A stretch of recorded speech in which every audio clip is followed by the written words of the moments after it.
Meantime, Virginia as a whole appears to be on the back end of the most recent surge of COVID-19, which, driven by the Omicron variant, saw record-setting numbers for cases and hospitalizations. Our Cameron Thompson spoke with epidemiologists at the University of Virginia who've been tracking the virus from the beginning and tells us what they're predicting for the next few months.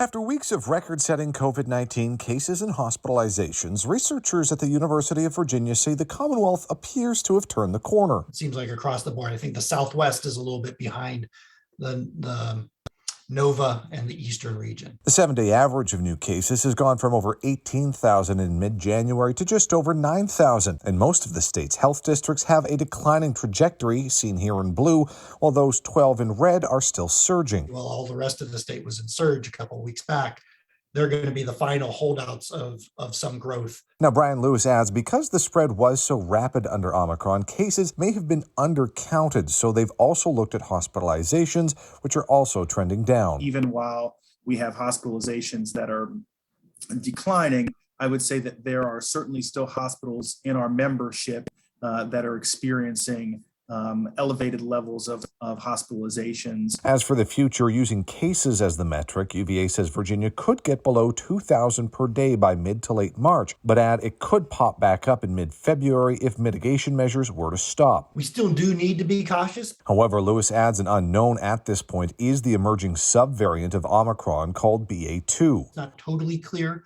but it seems like it may have a slight transmissibility advantage. While not confirmed in Virginia, Lewis says other countries where it's taken hold have seen their declining rates plateau. In the meantime, Lewis says along with continued mitigation strategies, Virginia should keep getting either vaccinated or boosted. Still a high need for us to get a lot of vaccine out there. It's been really the one thing that's kept people out of the hospital.